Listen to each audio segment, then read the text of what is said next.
Bonjour, bienvenue chez Malaka Immobilienne, votre canal où on parle d'investissement immobilier et de réussite financière. J'espère que vous vous portez très bien.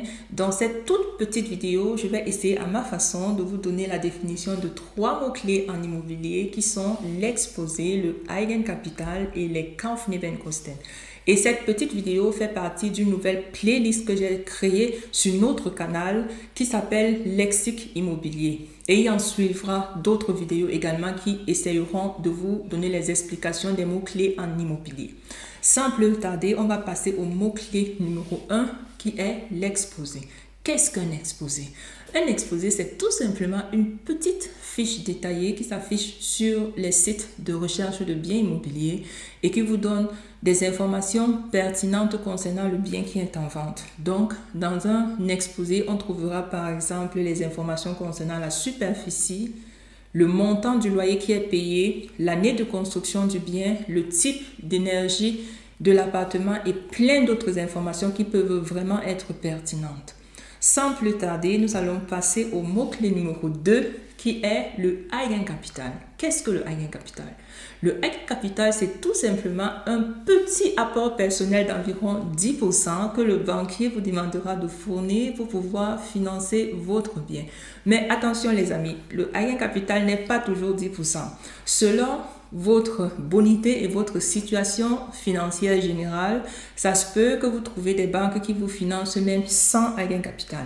Mais il y a également des banques qui peuvent vous demander 5% et d'autres qui peuvent vous demander même jusqu'à 20%. Donc, ce qu'on retient, c'est que le Eigenkapital, c'est en moyenne 10%, mais que c'est une somme qui peut être variable selon la banque qui vous finance. Sans plus tarder, on va donc passer au mot-clé numéro 3 qui sont les Kaufnebenkosten. Les Kaufnebenkosten sont tout simplement des frais supplémentaires que vous devez payer quand vous achetez un bien immobilier en plus du prix d'achat.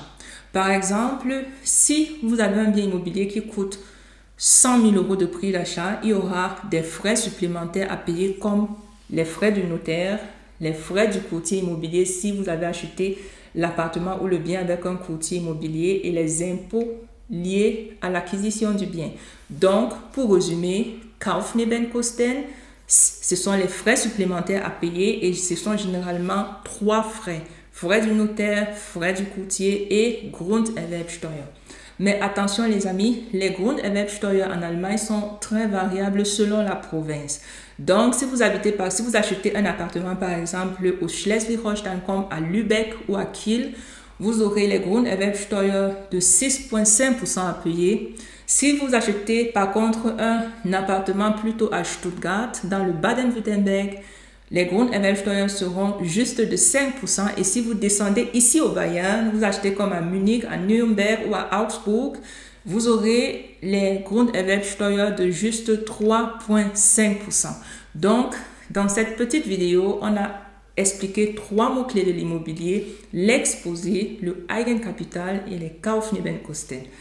Si vous n'avez pas encore partagé cette vidéo, je vous incite à le faire massivement pour encourager plus de membres de notre communauté à s'intéresser à l'immobilier et à investir dans l'immobilier. Merci d'avoir suivi cette vidéo et n'oubliez pas de vous abonner. Merci, à la prochaine.